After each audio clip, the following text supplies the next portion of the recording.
Michael Levin had always been a man of precision. As an architect, he spent his career designing spaces where every angle, every material, and every structural element served a purpose. He wasn't the type to make impulsive decisions, which is why buying a house in a quiet suburban neighborhood was something he had considered carefully. He wasn't looking for a social community or a picture-perfect neighborhood filled with barbecues and block parties. He wanted solitude, a place where he could unwind from the demands of his profession, a place that was truly his. The house he chose wasn't perfect, but he saw its potential. It was an older property, built in the 1970s, with a solid foundation and a layout that, in the right hands, could be transformed into something spectacular. The neighborhood had a homeowners association, but Michael had skimmed through the regulations and found nothing alarming. As long as he paid his dues and followed the basic guidelines, there wouldn't be any issues. At first, everything was fine. His first weeks in the house were spent sketching ideas for renovations, mapping out changes to the kitchen and the backyard, and settling into a routine. He wasn't a man who went out of his way to introduce himself to neighbors, but he nodded politely when he crossed paths with them. Most of them seemed indifferent, except for Karen Winslow. She was in her mid-50s, impeccably put together, and always had a clipboard in hand, as if she were a school principal constantly on patrol. She approached him within days of his arrival, welcoming him to the neighborhood with a forced smile and a thinly veiled assessment of his property. "You're going to want to trim those hedges," she had said, pointing at the row of bushes near his driveway. "We have strict landscaping guidelines." Michael had nodded, already regretting the conversation, and made a mental note to ignore her advice unless it was actually necessary. Over the next few weeks, Karen made herself impossible to avoid. She dropped by unannounced under the pretense of friendly neighborhood oversight, casually mentioning rules and regulations he had supposedly overlooked. She took issue with the fact that he parked his work truck in the driveway instead of inside the garage. She commented on the color of his front door, claiming that earth tones were preferred over the deep blue he had painted it. When a contractor stopped by to discuss potential renovations, Karen appeared again, asking if he had filed the appropriate paperwork for property modifications. It was relentless, but Michael refused to let it get to him. He had dealt with difficult clients in his career. Karen was no different. Then came the first official notice, a letter from the association, claiming that he was in violation of community standards due to unauthorized property modifications. Confused, he read the details and saw that the violation stemmed from nothing more than his decision to repaint the door and replace the old mailbox. He had checked the guidelines, and nowhere did it state that these changes required approval. He wasn't about to waste his time arguing over something so trivial, so he ignored it. A week later, another letter arrived, this time stating that his failure to correct the issue would result in fines. He crumpled it and tossed it into the trash, telling himself that if they wanted to fight over a mailbox, they could go ahead and waste their time. The real trouble started when he received a letter that wasn't just a fine, it was a warning that his home ownership was in jeopardy. According to the letter, there were discrepancies in the deed transfer from the previous owner, and if not resolved, his property could be subject to legal review. His stomach tightened. This wasn't just petty rule enforcement. This was something bigger. He immediately contacted his real estate attorney, who assured him that everything had been legally handled during the purchase. The deed was clean, the sale was finalized, and there was no way anyone could challenge his ownership. The attorney sent a formal response demanding clarification, but no reply came. Instead, Michael started noticing strange things happening around his house. One evening, he came home late from work to find his outdoor lights had been unscrewed. Not shattered, not broken, just loosened enough so they wouldn't turn on. A few days later, his garbage cans were knocked over, their contents spilled across the driveway. At first, he thought it might have been animals, but when it happened 2 more times, always after the trash had been neatly set out, it felt like more than just coincidence. Then, one night, he heard something in the backyard. The sound of footsteps crunching against the gravel near the fence. He grabbed a flashlight and stepped outside, scanning the yard but saw nothing. The next morning, he found his back gate slightly ajar. He knew for a fact he had locked it. Things escalated when he received a final notice one that stated in no uncertain terms that his property was now under review due to improper sale documentation. The letter referenced legal jargon he didn't fully understand, but the message was clear: they were trying to take his house. He drove straight to the association's office, demanding to speak with someone in charge. Karen was the one who met him. She didn't invite him into an office. Instead, she stood in the lobby, arms crossed, smirking as he held up the notice. "This is a mistake," he said, his voice steady but edged with anger. "I legally own this house. You know that." Karen tilted her head, as if amused. "That's for the review board to decide," she said. "There's nothing to review. I went through the proper channels. This is harassment." "You can call it whatever you like," she replied smoothly. "But if I were you, I'd start looking for other options. These things have a way of working out in favor of the people who follow the rules." Michael clenched his jaw, every instinct telling him that this wasn't just a clerical issue, it was an orchestrated effort to push him out. He had heard of situations like this before, where associations worked with developers to force homeowners to sell, flipping properties for profit. The question was, how far were they willing to go? That night, he double-checked the locks on every door and window. He set up a security camera facing the front yard. Then, just after midnight, he was jolted awake by a loud banging on his front door. He sat up, his heart pounding. The banging came again, followed by voices, several of them. He reached for his phone but stopped when he saw shadows moving past his living room window. And then the lock turned.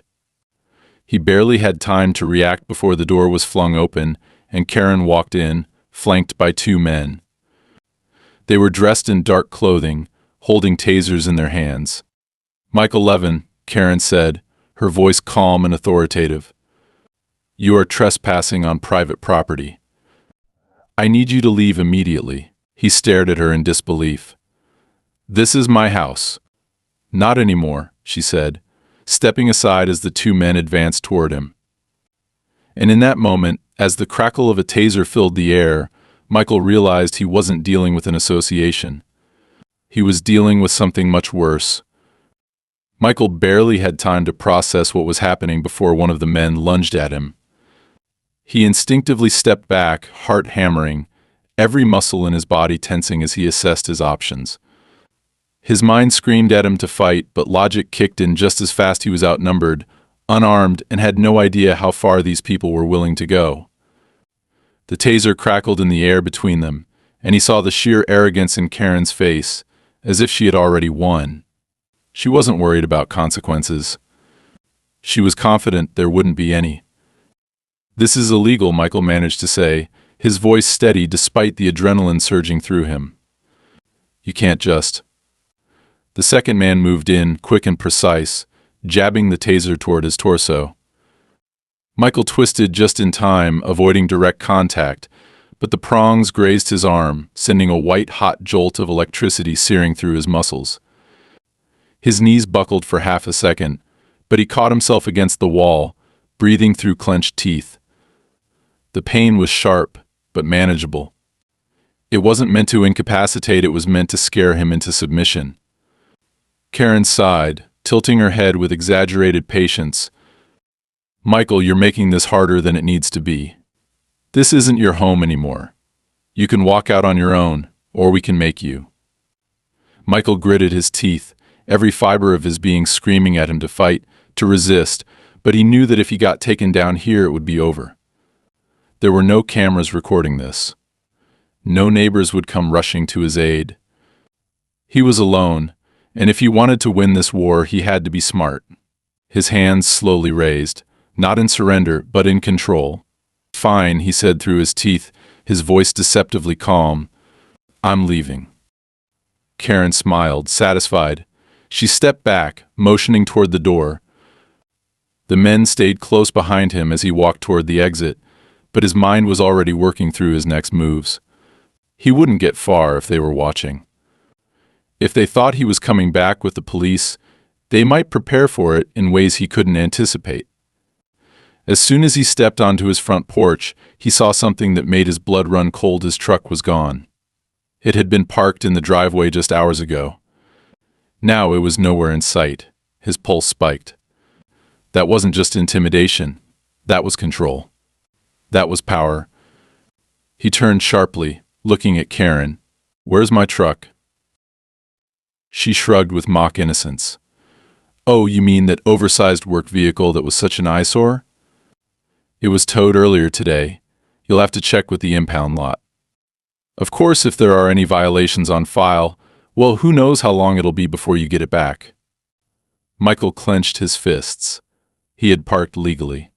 There was no way his truck had been towed through normal channels. This was all premeditated. Karen leaned in slightly, lowering her voice. "You really should have just taken our offer when you had the chance." Michael forced himself to breathe. He turned and walked down the steps, feeling their eyes on him as he moved away from the house that, minutes ago, had been his. He kept walking, not stopping, not turning back, even when he reached the sidewalk. His heartbeat was a dull roar in his ears, but he didn't let himself panic. Panic was what they wanted.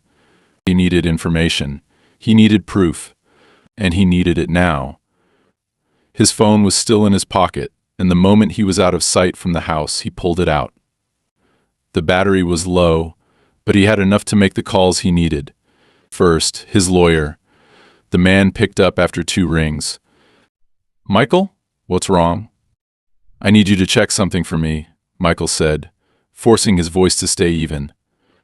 "I just got thrown out of my own house." A beat of silence. Then, what? Michael kept walking, scanning the darkened streets as he spoke. "Karen or people just broke in, used tasers and forced me out. My truck is gone. They're claiming my house isn't mine anymore." His lawyer cursed under his breath. "That's impossible. We did a full title search. There was nothing questionable about the sale." "They have paperwork," Michael said. "Fake or not, they're acting like they've already won." "I'm going to make some calls," his lawyer said. "But listen to me, Michael. Do not go back there tonight. If they're willing to use force, they might be willing to push this further." Michael knew he was right, but that didn't make it easier to accept. "Fine. Call me as soon as you know something." He hung up and immediately dialed the local towing company. If Karen had been bluffing about his truck, he needed to know. But when the bored-sounding employee on the other end pulled up the records, Michael felt his stomach tighten. "Yep," the guy said. "Truck was picked up earlier today. Private request." Michael frowned. "Private request? As in?" "As in, someone with the authority to call a tow truck did exactly that. It wasn't for a violation, though no tickets, no unpaid fines. Just a straight removal." Michael exhaled through his nose, jaw tightening. "And where is it now?"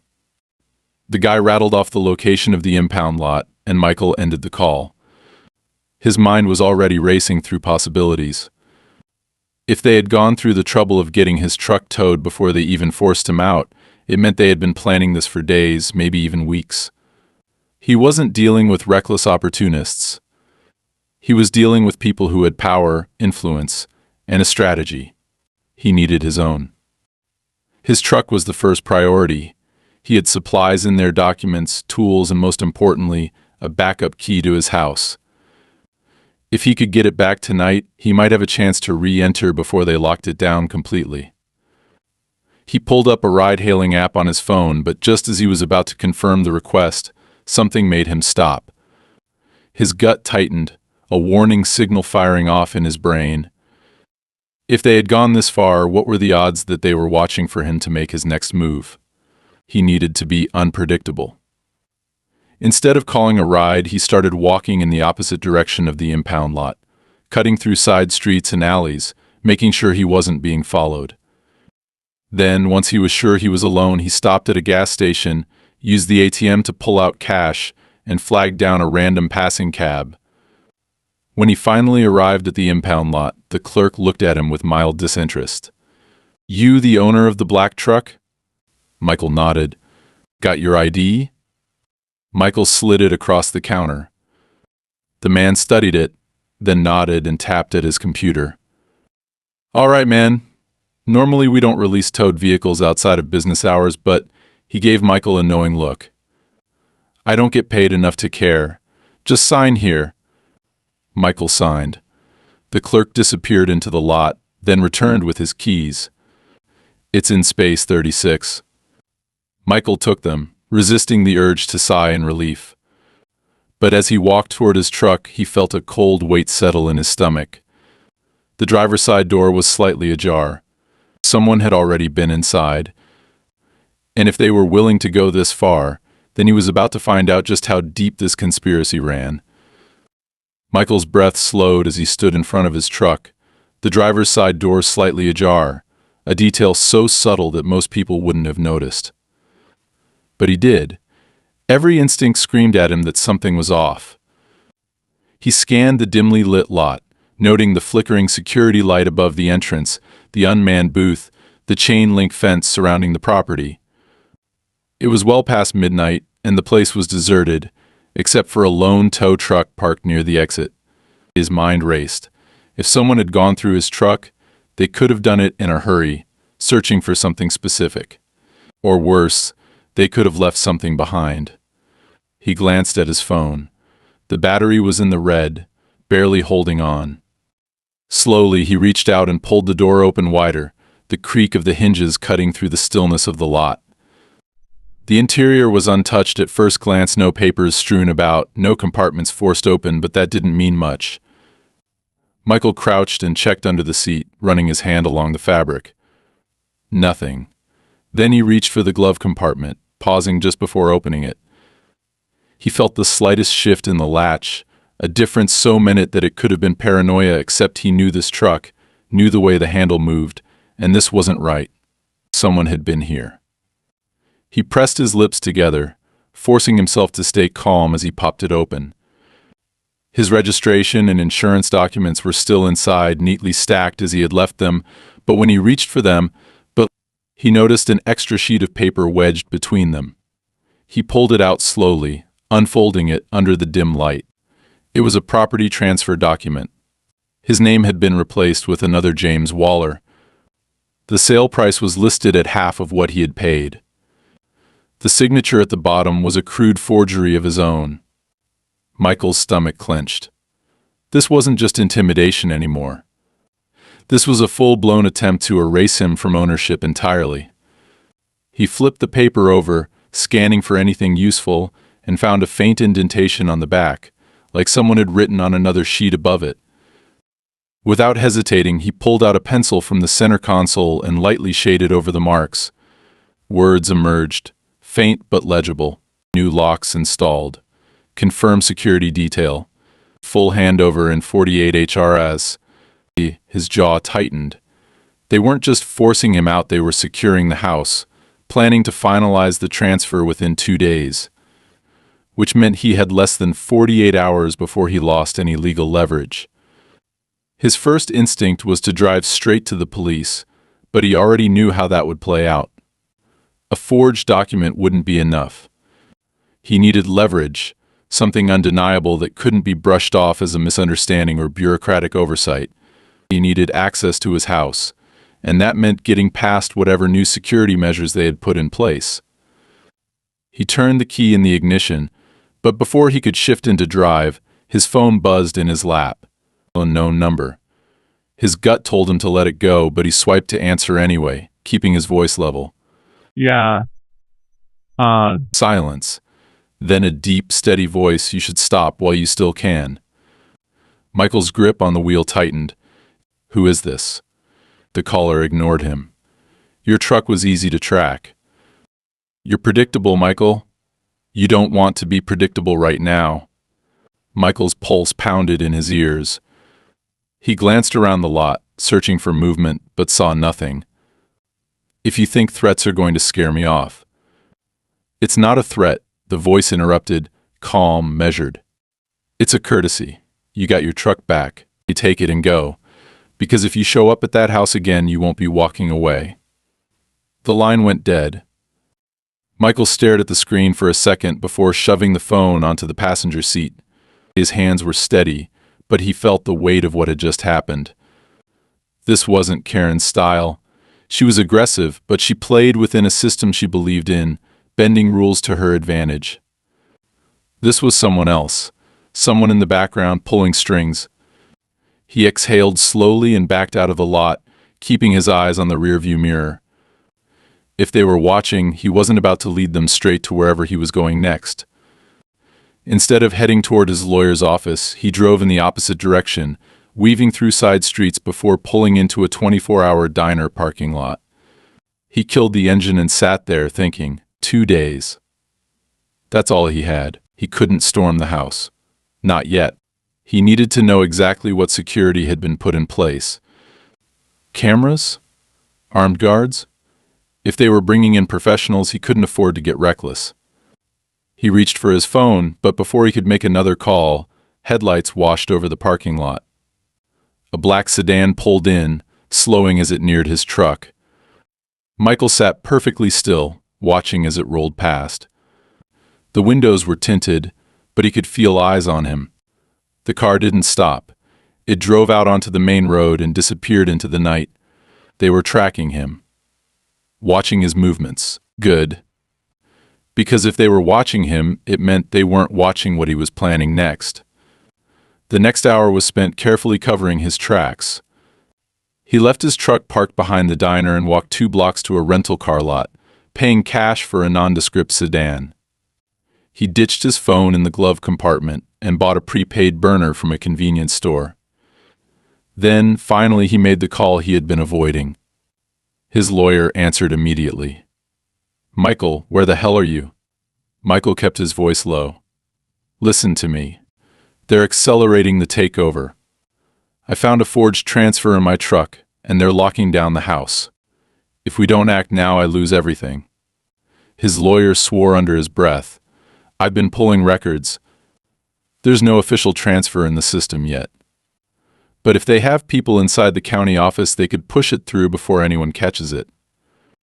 Michael ran a hand over his face. "Then we need to stop them before that happens." His lawyer hesitated. "I can file an emergency injunction, but it won't hold if they fabricate more documents. You need proof physical, undeniable proof that they're manipulating the sale." Michael already knew where to get it. He just had to get inside. His lawyer sighed. "I don't like this. You need backup."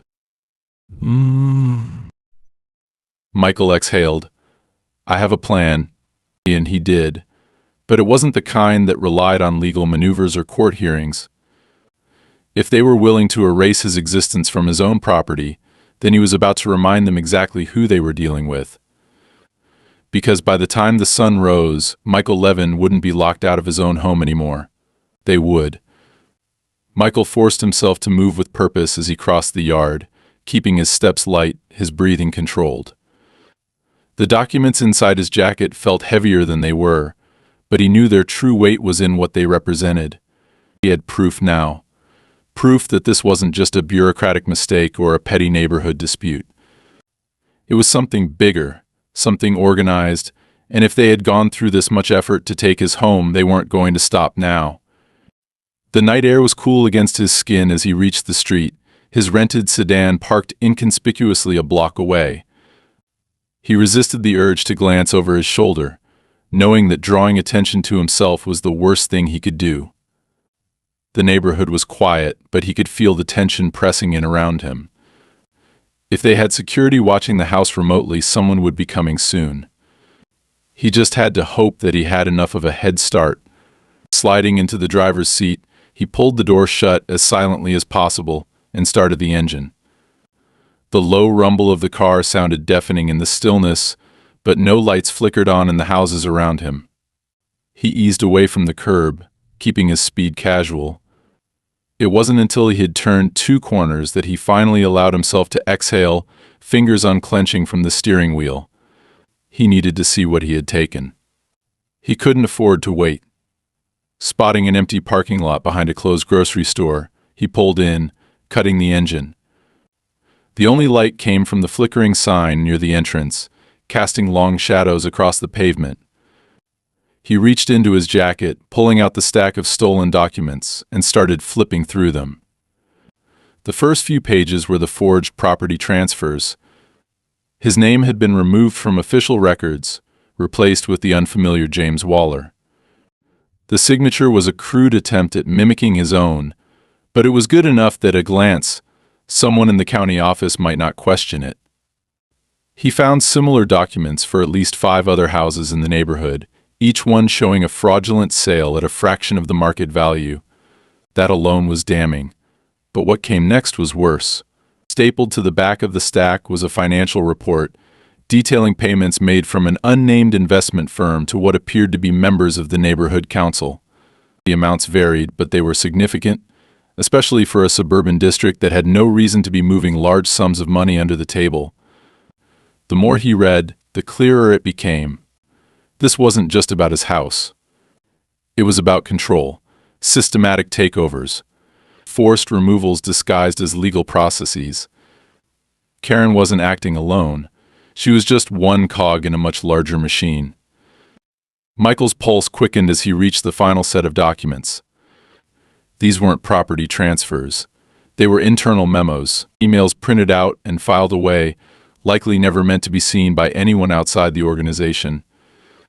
He scanned through them, his stomach tightening with every line. Security protocol will be in effect until the transition is finalized. Ensure all assets are contained. Any interference must be neutralized immediately. He flipped to the next one. M11 requires special handling. He has been flagged as high risk. Do not engage without proper clearance. His fingers tightened around the paper. High risk. They knew he wouldn't go quietly. That's why they had escalated so quickly. That's why they had forced him out instead of waiting for legal proceedings to run their course. They weren't just trying to take his home. They were trying to erase his ability to fight back. A sharp knock against the driver's side window nearly made him jump out of his skin. His instincts kicked in before his mind had time to catch up. He shoved the documents under the seat, his other hand already moving toward the knife in his pocket. He turned, eyes locking onto the figure standing just outside his car. A man, late 40s, disheveled but not homeless, wearing a dark hoodie and jeans. He held up his hands, palms out, a silent gesture of non-aggression. Michael didn't relax. He cracked the window just enough to be heard. "What do you want?" The man leaned in slightly, glancing around as if checking for onlookers. "You need to get out of here. Now." Michael frowned but didn't move. "Who are you?" The man exhaled, shaking his head. "Someone who's already lost everything trying to fight them." "Looking, stir?" "I saw you go into the house. You don't have much time." Michael's grip on the knife tightened, his mind racing. Was this a setup? A trap? Or was this exactly the kind of break he needed? "How do you know what's going on?" he asked, voice low. The man let out a bitter laugh. "Because I used to live 3 doors down from you. Before my house suddenly wasn't mine anymore. Before they made me disappear." Michael's stomach twisted. He had heard about sudden moves in the neighborhood, homeowners selling unexpectedly, but he had never thought much of it. People moved all the time, but if this man was telling the truth, they hadn't left willingly. "If you have proof I don't," the man interrupted. "That's the point. They make sure of that. You think you've got evidence now? They'll bury it before you can do anything with it." He glanced over his shoulder, his body tense. "You can't fight them alone. You need to start thinking ahead because right now they already know you're coming." Michael hesitated. He wanted to ask more, wanted to dig deeper, but something about the man's urgency told him that time wasn't on his side. He nodded once, gripping the wheel. "If you have anything useful, now's the time to say it." The man hesitated, then reached into his pocket, pulling out a crumpled piece of paper. He slid it through the cracked window. "That's where you need to go, tonight." Michael took it, scanning the address. It wasn't in the city. It wasn't even close. It was an industrial area, miles away from any residential development. "What's there?" he asked. The man took a step back. "The people making the real decisions. The ones Karen answers to. If you want to stop this, that's where you start." He paused, his expression unreadable. "Or you could keep pretending this is just about your house. Either way, after tonight, you won't get another chance." Michael watched him disappear into the darkness, his mind a storm of calculations. He didn't trust the man. He didn't trust anything anymore. But if there was even a chance that this lead was real, he couldn't afford to ignore it. He turned the key in the ignition, glancing once more at the stack of stolen documents under the seat. He had the proof. Now he needed the leverage. He pulled out of the lot, heading toward the unknown, knowing full well that this night was far from over. Michael gripped the wheel, his mind a relentless machine of calculations, scanning through every possible scenario as he drove toward the address, scrawled on the crumpled paper. The industrial zone was miles outside the city, past the reach of residential developments, a place no one would visit unless they had business there. The fact that it had been handed to him so easily felt like a trap, yet at the same time, he couldn't ignore the implications. If what that man had said was true, if this wasn't just about Karen and her group of enforcers, but something operating on a much larger scale, then the answers he needed were waiting for him in that place. He knew he was running out of time. The forged documents were already in circulation. The so-called security personnel had full control of his house, and the people pulling the strings had moved past intimidation and into direct confrontation. This wasn't just about taking his home anymore. It was about eliminating him as an obstacle entirely. The headlights of his rented sedan cut through the empty highway, the road stretching into the darkness ahead. Every mile that passed heightened the tension in his chest, but he forced himself to remain focused. If they were expecting him, he needed to assume they had security, cameras, maybe even people stationed at the entrance. He couldn't afford to walk into another situation blind. He pulled off onto a side road a mile from the destination, killing the engine and stepping out. The night was silent, except for the distant hum of industrial machinery somewhere beyond the horizon. He locked the car and continued on foot, moving through the shadows with deliberate slowness, keeping his steps light. His body knew how to move. Unseen years of site inspections at unfinished properties had made him accustomed to navigating through unknown spaces without detection. As the facility came into view, he crouched behind a chain-link fence, studying the layout. It was a warehouse, a large, imposing structure with only a few windows, none of them illuminated. The entrance was a steel door reinforced with a security pad. 2 black civvies were parked nearby, unmarked but clearly not abandoned. He could see faint movement through the windshield of one. Someone was inside. Michael stayed low, considering his options. There was no way he was getting in through the front, but industrial buildings had emergency exits, side doors, ventilation shafts. He scanned the perimeter until he spotted what he needed: a maintenance ladder leading to the roof. It was bolted down but not impossible to climb. Keeping to the blind spots of the cameras, he moved quickly, reaching the base of the ladder and testing the metal for stability. It held firm. He climbed silently, the cool metal biting against his fingers. When he reached the top, he flattened himself against the surface, scanning for alarms. Nothing. Just an access hatch, locked but not complicated. He pulled a multi-tool from his pocket and got to work, his fingers steady despite the adrenaline pulsing through him. After a minute, the latch gave way. He slipped inside, landing in a dimly lit corridor. The interior was colder than expected, the hum of machinery vibrating through the metal walls. He moved carefully, listening for voices, footsteps, anything that would indicate someone was nearby. The hallways were lined with crates, stacks of paper, filing cabinets and operational space, not just storage. He reached for the nearest stack of documents and flipped through them. Property records, financial transactions, lists of names, his name, his address, his purchase history. Alongside his were at least a dozen others, all marked with various statuses: pending acquisition, secured, in progress. A noise made him freeze. Footsteps, slow and deliberate, coming from the corridor ahead. He slipped between two crates, pressing himself into the shadows. A figure passed, dressed in a dark uniform, holding a tablet, scrolling through files. He was alone. Michael's mind raced. He could take him out, drag him into the shadows, but that would create problems if the man was expected to check in. He needed another way.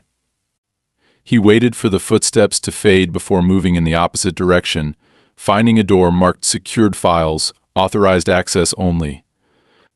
If this was what it sounded like, he had just found what he came for. He tried the handle. Locked. He scanned the walls, finding a keypad. This wasn't something he could force without triggering an alarm. He needed a code. His mind went back to the man with the tablet. There was a chance he had access. It was a risk, but Michael was running out of options. He retraced his steps, keeping close to the wall, until he found the man standing near one of the desks, still absorbed in whatever he was reading. Michael moved fast. 1 second, the man was standing; the next, he was unconscious, slumped against the crates. Michael searched him, finding a security badge and, more importantly, the tablet. He scanned the screen, noting an open document listing passcodes for various access points. He memorized the one for the secured files, then placed the tablet back on the desk, arranging the man's body to make it look like he had simply fallen asleep. It wouldn't fool anyone for long, but he didn't need long. Returning to the locked door, he keyed in the code. A small green light blinked, and the lock disengaged. He slipped inside, closing it behind him. The room was smaller than expected, lined with locked cabinets and one central desk, a laptop open but unattended. He moved quickly, opening the drawers, pulling out files, scanning for anything that could be used against them. That's when he found it. A file labeled Levin, Contingency Plan. He flipped it open, and his blood ran cold. Inside were surveillance photos of him, dating back months, shots of him at the grocery store, leaving work, sitting in his own backyard. Notes detailing his habits, his schedule, his financial status. A list of emergency contacts, most of whom he barely spoke to anymore. And at the bottom, a printed memo. If subject does not comply, proceed with elimination protocol. Do not leave evidence. His fingers tightened around the page. This wasn't just a hostile takeover. It was a complete erasure. If they couldn't push him out legally, they were prepared to make him disappear. A noise in the hallway snapped him back to reality. He had stayed too long. He stuffed the file into his jacket, grabbed as many documents as he could carry, and moved toward the exit. He could hear voices now, sharp and urgent. Someone had found the unconscious guard. He had maybe 30 seconds before they locked everything down. He slipped back into the main corridor, keeping low. The way he had come in was no longer an option. He needed another way out. A back entrance, a loading dock, anything. He spotted a heavy metal door at the far end of the hall, marked with an emergency exit sign. He moved toward it just as the overhead speakers crackled to life. Security breach detected. All personnel to lockdown positions. Michael cursed under his breath. He slammed into the door, shoving it open. An alarm blared. He ran. Footsteps pounded behind him. A voice shouted orders. A shot rang out, shattering the air beside him. He didn't stop. He hit the pavement outside, sprinting toward the fence, ignoring the pain in his legs, the weight of the files in his jacket. If he could make it to the road, he had a chance. If he got caught, he was dead. Another shot. This one closer. He reached the fence, vaulted over it, hit the ground hard on the other side. Lights flashed behind him. He kept running. The sound of vehicles roaring to life echoed through the night. He had what he needed. Now he just had to live long enough to use it. Michael drove through the empty streets, his his pulse hammering against his ribs, the stolen files burning a hole in his jacket. Every second that passed felt like a countdown. Every turn he took a potential ambush. The people he had just stolen from weren't the type to file complaints or wait for legal action. They were already looking for him. The gunshots back at the facility proved that much. He could still hear them in his head, the sharp crack of suppressed rounds slicing through the night, the heavy footsteps closing in as he sprinted for his life. He had barely made it out, and they weren't going to let that slide. They had a plan in place, a contingency that didn't just involve pushing him out of his home, it involved making him disappear entirely. The weight of what he had uncovered pressed down on him. This wasn't just about him. The files in his possession held the names of others, homeowners targeted just like he had been, their properties funneled into a corrupt system, their assets transferred through fraudulent paperwork. Some of the names had been crossed out, secured. He didn't know what that meant, but the implication churned in his stomach. If those people had fought back, had tried to resist like he had, where were they now? His hands tightened around the steering wheel. He didn't plan on finding out firsthand. He needed to disappear for a few hours, long enough to go through the files, to find a weak spot in their operation. He switched cars twice, abandoning the rental in a parking garage and paying cash for an old pickup truck from a used lot on the outskirts of town. No paper trail, nothing they could trace back to him. He found a rundown motel off the highway and checked in under a fake name, double-bolting the door before pulling the files onto the bed and spreading them out. The evidence was damning, but he still needed more. He needed something that would force the authorities to take action, something so undeniable that no amount of buried paperwork or erased transactions could cover it up. The key was in the finances. The stolen records showed payments moving between shell companies, obscure real estate firms, offshore accounts. He recognized some of the names from his own fraudulent deed transfer. This was the web they had used to steal his house, and it had been used to steal dozens more.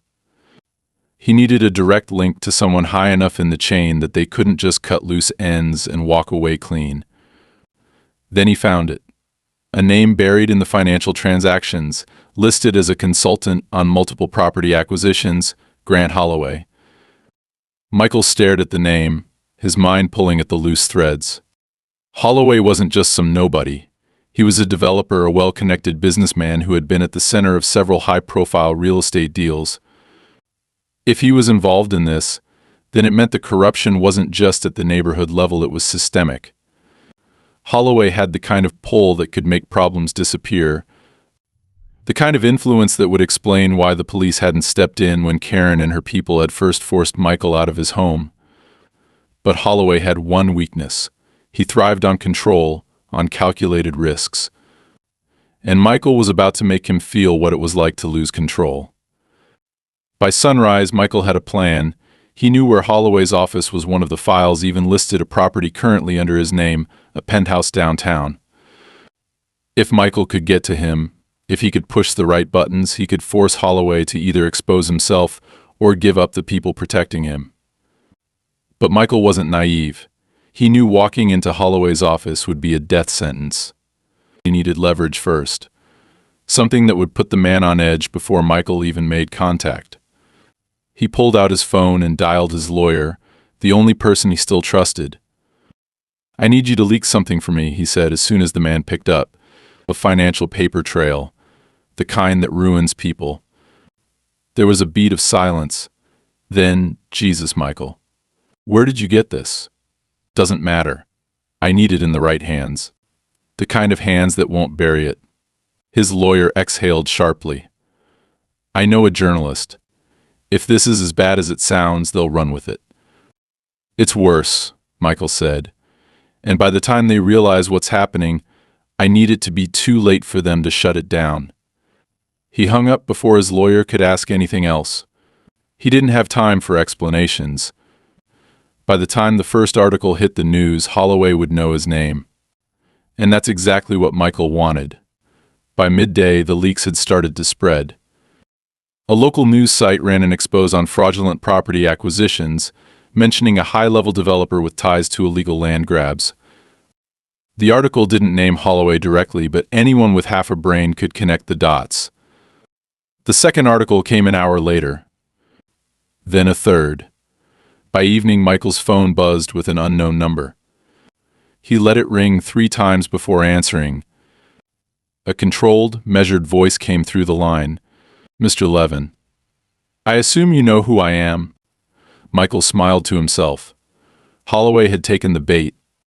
"I do," he said, keeping his tone casual, "and I assume you know why I've been looking into you." "You've made quite a mess," Holloway said. "You've complicated things that didn't need to be complicated." Michael leaned back in his chair. "You stole my house. You stole a lot of houses. I think things were complicated before I ever got involved."